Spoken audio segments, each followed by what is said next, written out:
Hi friends, welcome back to our channel. ഇന്ന് നമ്മൾ നോക്കുന്നത് 7th സ്റ്റാൻഡേർഡിലെ സോഷ്യൽ സയൻസ് ഓണം എക്സാമിൻ്റെ ഒരു മോഡൽ ക്വസ്റ്റ്യൻ പേപ്പറാണ്. ഓക്കെ, നമുക്ക് നോക്കാം അല്ലേ. ഫസ്റ്റ് ക്വസ്റ്റ്യൻ എന്താണ്?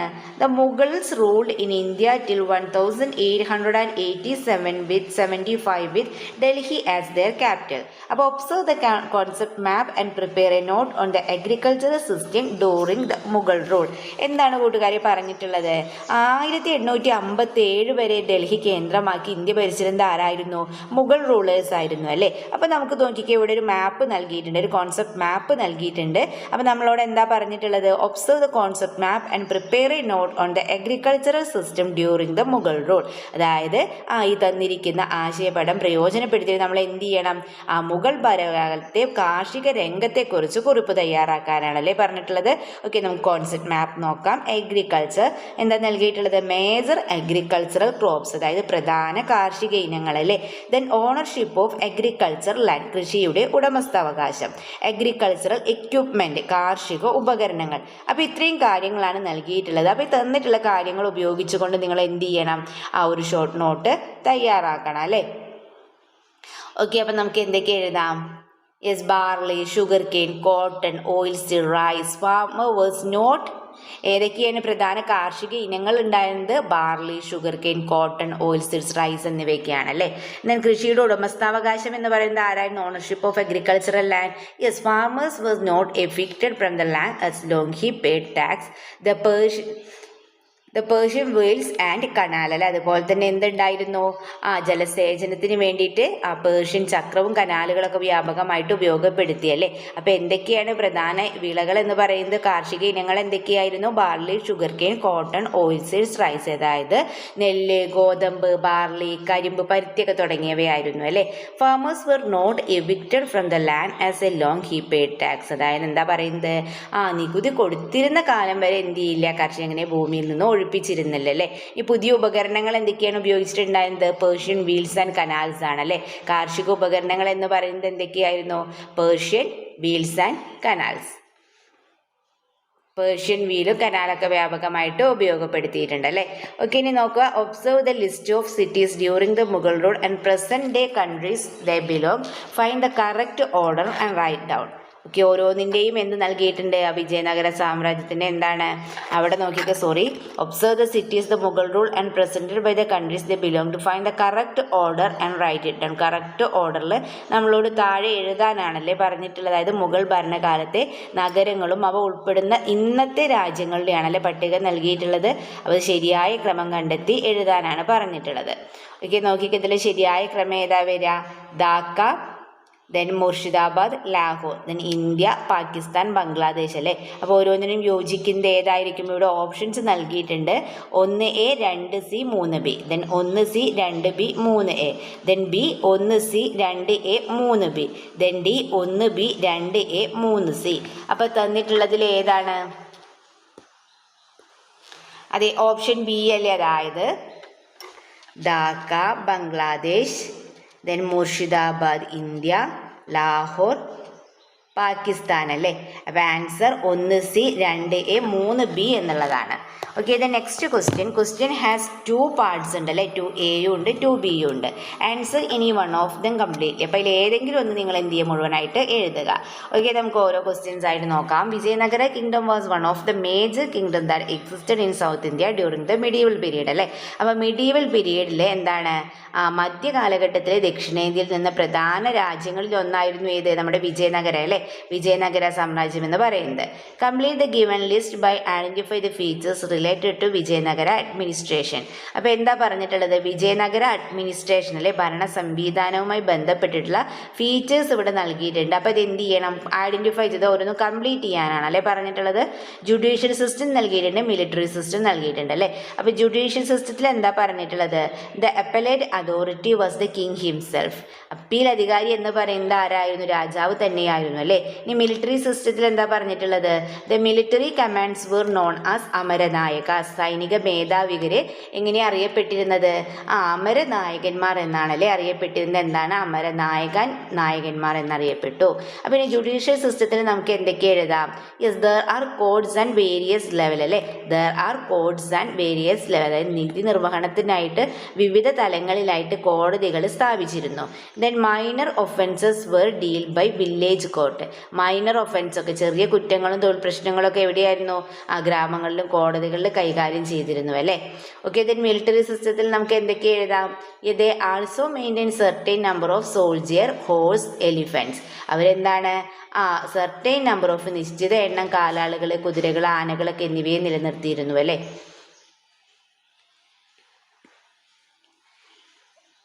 അതായത് എന്താണ്? അമരനായകരുടെ നിശ്ചിത എണ്ണം കാലാളുകൾ, കുതിരകൾ, ആനകൾ എന്നിവയൊക്കെ നിലനിർത്തിയിരുന്നു. ഓക്കെ, ഇനി നെക്സ്റ്റ് ക്വസ്റ്റ്യൻ നോക്കാം. For administrative convenience, the country was divided into various levels. Which of the is the correct order എന്നാണല്ലേ കൊടുത്തിട്ടുള്ളത്? നോക്കിക്കേ, മണ്ഡലം, നാടു, സ്ഥല, ഗ്രാമ. മണ്ഡലം, നാട്, ഗ്രാമ, സ്ഥല. then മണ്ഡലം, സ്ഥല, നാടു, ഗ്രാമ. മണ്ഡലം, സ്ഥല, ഗ്രാമ, നാടു. അപ്പോൾ തന്നിട്ടുള്ളതിൽ ശരിയായിട്ടുള്ളത് ഏതാണെന്നാണല്ലേ ചോദിച്ചിട്ടുള്ളത്. ആ ഒരു കറക്റ്റ് ഓർഡർ എന്ന് പറയുന്നത് ഏതാണെന്നാണ് ചോദിക്കുന്നത്. ഇതിൽ കറക്റ്റ് ഓർഡർ ഏതായിരിക്കും വരുന്നുണ്ടാവുക? നോക്കിക്കേ, ഏതായിരിക്കും കറക്റ്റ് ഓർഡർ എന്ന് പറയുന്നത്? അതായത് മണ്ഡല, നാടു, ഗ്രാമ, സ്ഥലങ്ങൾ എന്നായിരിക്കും അല്ലേ. അതായത് ഓപ്ഷൻ ബി ആണ് ആൻസർ വരുന്നത്. മണ്ഡലം, നാടു, ഗ്രാമ, സ്ഥല, ഈ ഒരു ക്രമത്തിലല്ലേ വരിക. ഓക്കെ, ഇനി നെക്സ്റ്റ് ക്വസ്റ്റ്യൻ നോക്കാം. 2B ക്വസ്റ്റ്യൻ നോക്കിക്കേ. During the Vijayanagara period cultural life also made great progress. Mark the progress and made the cultural life during the period in the table given. അപ്പോൾ എന്താണ്? സാംസ്കാരിക രംഗത്തുണ്ടായി പുരോഗതി തന്നിരിക്കുന്ന പട്ടികയിൽ നമ്മളോട് കംപ്ലീറ്റ് ചെയ്യാനാണല്ലേ പറഞ്ഞിട്ടുള്ളത്. ആർക്കിടെക്ചറും ഉണ്ട്, ലിറ്ററേച്ചറും ഉണ്ട്. ആർക്കിടെക്ചർ എന്ന് പറഞ്ഞാൽ വാസ്തുവിദ്യ, ദെൻ ലിറ്ററേച്ചർ സാഹിത്യം. അപ്പോൾ ഓരോന്നിലും ഉണ്ടായ പുരോഗതി നമ്മൾ എഴുതണം അല്ലേ. ഓക്കെ, അപ്പോൾ നമുക്ക് ഫസ്റ്റ് എന്ത് എഴുതാം? ആർക്കിടെക്ചറിൽ എഴുതാം. ദ്രവീഡിയൻ സ്റ്റൈലായിരുന്നു അല്ലേ. ദ്രവീഡിയൻ സ്റ്റൈലായിരുന്നു. ഇവിടെ ദ്രാവിഡ ശില്പരീതിയാണല്ലേ ഉണ്ടായിരുന്നത്, ദ്രവീഡിയൻ സ്റ്റൈൽ. ദെൻ ലിറ്ററേച്ചറിൽ നമുക്ക് എന്ത് എഴുതാം? Many Sanskrit translated into different languages അല്ലേ. different languages and expression of Telugu literature. അതായത് നിരവധി സംസ്കൃത കൃതികൾ എന്താണ്? വിവിധ ഭാഷകളിലേക്ക് വിവർത്തനം ചെയ്യപ്പെട്ടു അല്ലേ. അങ്ങനെ തെലുങ്ക് സാഹിത്യം എന്താണ്? കൂടുതൽ വികാസം പ്രാപിച്ചു. അപ്പോൾ ലിറ്ററേച്ചറിൽ നമുക്ക് എന്തൊക്കെ എഴുതാം?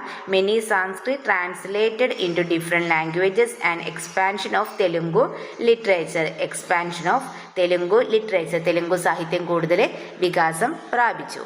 Then arrange the information related to the Vijayanagara kings and find the correct one and write it. അപ്പോൾ എന്താണ്? നമുക്കിവിടെ എന്താ നൽകിയിട്ടുള്ളത്? Arrange the information related to the Vijayanagara kings അല്ലെ. ഫൈൻഡ് ദ കറക്റ്റ് വണ്ണിട്ട്. വിജയനഗര രാജാക്കന്മാരുമായി ബന്ധപ്പെട്ടുള്ള വിവരങ്ങളാണല്ലേ നമുക്കിവിടെ നൽകിയിട്ടുള്ളത്. അപ്പോൾ ശരിയായത് കണ്ടെത്തി എഴുതാനാണ് പറഞ്ഞിട്ടുള്ളത്. അപ്പോൾ തന്നിട്ടുള്ളതിൽ ഏതാണ് ശരിയായിട്ടുണ്ടാവുക? Tuluva dynasty Narasimha Saluva, then Sangama dynasty Tirumala, then Suluvas dynasty Krishnadevaraya, then Aravidu dynasty Hariharan Bukkan. അപ്പോൾ തന്നിട്ടുള്ള ഓപ്ഷനിൽ നോക്കിയിട്ട് ഏതാണ് ശരിയായിട്ടുള്ളത്? അത് ഓപ്ഷൻ ഡി ആണല്ലേ. 1C, 2D, 3A, 4B എന്നുള്ളതാണ് ആൻസർ ആയിട്ട് വരുന്നത്. ഓക്കെ, ഇനി നെക്സ്റ്റ് ക്വസ്റ്റ്യൻ നോക്കാം. Question 3 has 2 parts, 3A and 3B. Answer any one of them complete. ഇതിൽ ഏതെങ്കിലും ഒന്നിന് ഉത്തരം എഴുതിയാൽ മതി അല്ലേ. ഓക്കെ, നമുക്ക് വായിച്ചു നോക്കാം. 3A question. Bhakti Sufi movements played a major role in uniting people and creating an atmosphere of peace and harmony during the medieval period.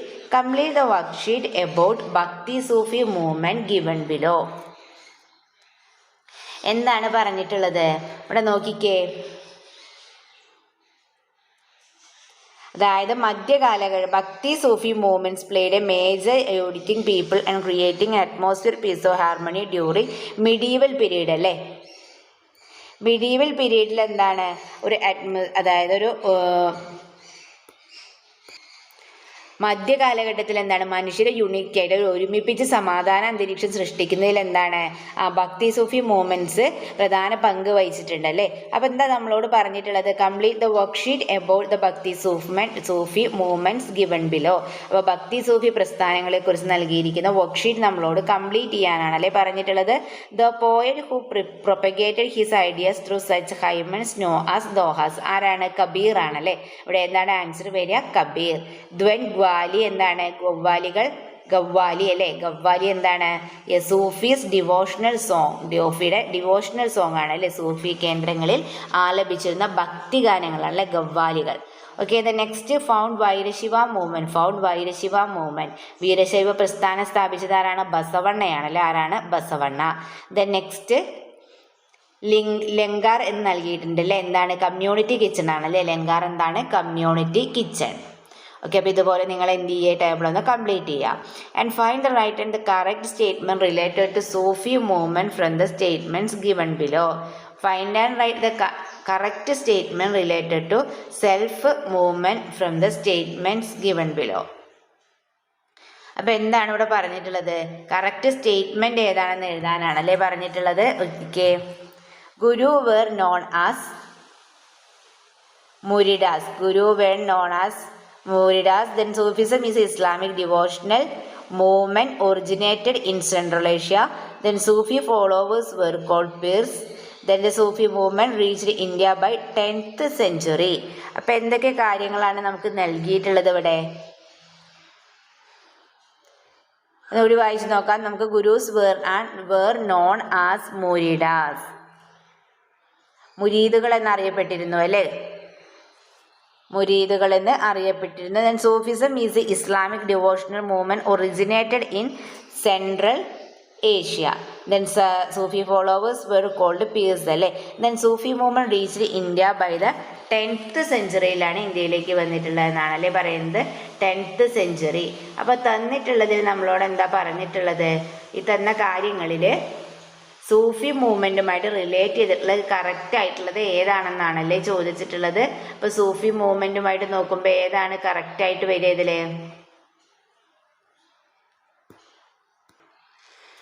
അതേ, option the Sufi followers were called Sufi. Option C ആണല്ലേ ഇതിൽ ആൻസർ ആയിട്ട് വരുന്നത്.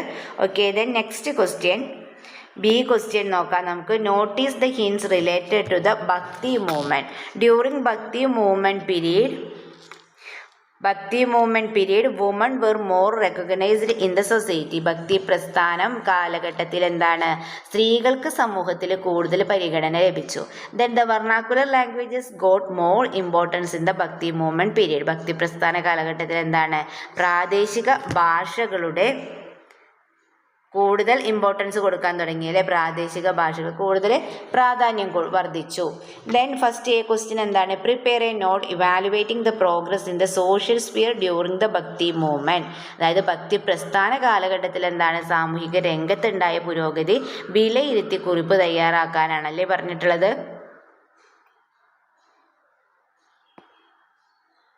നമുക്ക് എന്ത് എഴുതാം? Influence of bhakti Sufi ideas, religions, tolerance and attitude against caste discrimination, attitude to question imposed customs അല്ലേ. അപ്പോൾ ഇവയ്ക്കൊക്കെ വേണ്ടിയിട്ട് എന്ത് ചെയ്തിട്ട്, അതായത് തമിഴ്, പഞ്ചാബി, ബംഗാളി, മറാത്ത, തെലുങ്ക്, കന്നഡം തുടങ്ങിയ ഭാഷകളിൽ എന്ത് ചെയ്യുന്നുണ്ട്?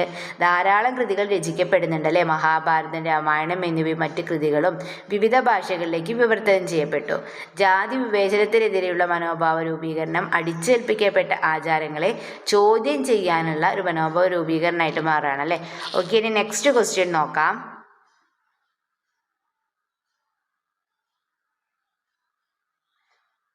Find right the correct pair related to Nayanars and Alvars. നായനന്മാർ ആൽവാസുമായിട്ട് ഏതാണ് ഇതിൽ ശരിയായിട്ടുള്ളത്? ഓപ്ഷൻ സി ആണ് വരുന്നത്. ഓപ്ഷൻ സി ആണ്. Then every child has the right to live in society without fear and security. Write any two laws implemented by the government for the protection of children. കുട്ടികളുടെ സംരക്ഷണത്തിന് വേണ്ടിയിട്ടല്ലേ. Implemented 2 loss, ഏതെങ്കിലും implement ചെയ്തിട്ടുള്ള ഏതെങ്കിലും 2 loss എഴുതാനാണ് അല്ലേ പറഞ്ഞിട്ടുള്ളത്. നിങ്ങൾക്ക് ഏതെങ്കിലും 2 എഴുതിയാൽ മതി. Education act, child labour prohibition act ഒക്കെ ഉണ്ടല്ലോ. എഡ്യൂക്കേഷൻ ആക്ടും ചൈൽഡ് ലേബർ പ്രൊഹിബിഷനും എഴുതാവുന്നതാണ്. വിദ്യാഭ്യാസ അവകാശ നിയമവും ബാലവേല നിരോധന നിയമവും. then എന്താ പറഞ്ഞിട്ടുള്ളത്? Prepare some question for an interview with legal expert on the topic children and laws. അപ്പോൾ ചിൽഡ്രൻ ആൻഡ് ലോസ് എന്ന വിഷയത്തിലല്ലേ, കുട്ടികളും നിയമങ്ങളും എന്ന വിഷയത്തിൽ നിയമവിദഗ്ധരുമായിട്ട് അഭിമുഖം നടത്താൻ ആവശ്യമായിട്ടുള്ള ചോദ്യങ്ങൾ തയ്യാറാക്കാനാണല്ലേ പറഞ്ഞിട്ടുള്ളത്.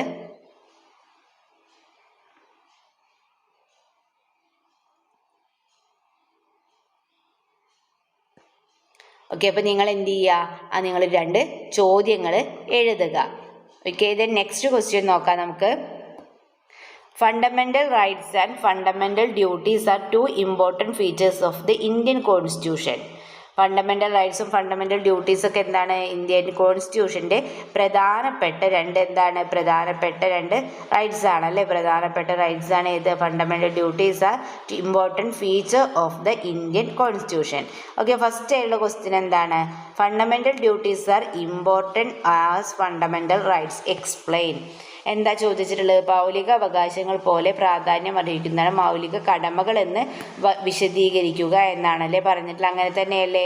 Okay, fundamental rights each individual is guaranteed certain fundamental rights by the state. അതായത് ഓരോ വ്യക്തിക്കും രാഷ്ട്രം ഉറപ്പുവരുത്തേണ്ട ചില അടിസ്ഥാന അവകാശങ്ങളാണിതല്ലേ. Then fundamental rights responsibility every individual owes to the nation society. അതായത് ഓരോ വ്യക്തിയും രാഷ്ട്രത്തോടും സമൂഹത്തോടും പാലിക്കേണ്ട ഉത്തരവാദിത്തങ്ങൾ സമൂഹത്തിൻ്റെയും രാജ്യത്തിൻ്റെയും പുരോഗതിക്കായിട്ട് മൗലിക അവകാശങ്ങളും കടമകളും എല്ലാവരും പാലിക്കേണ്ടതാണ്.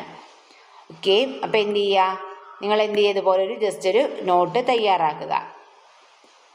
Then next, prepare 2 placards or rally in the Constitution Day celebration November 26, the message reflecting constitutional principles.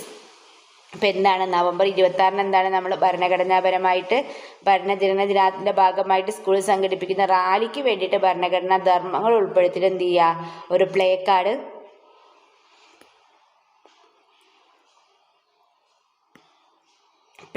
തയ്യാറാക്കാനാണ് പറഞ്ഞിട്ടുള്ളത്. അപ്പോൾ നമുക്ക് പ്ലേ കാർഡിൽ എന്തൊക്കെ എഴുതാം? Justice for all, then freedom, equality, fraternity എന്നൊക്കെ എഴുതിയിട്ട് എന്ത് ചെയ്യുക? 2 പ്ലേ കാർഡുകൾ നിങ്ങൾ തയ്യാറാക്കുക.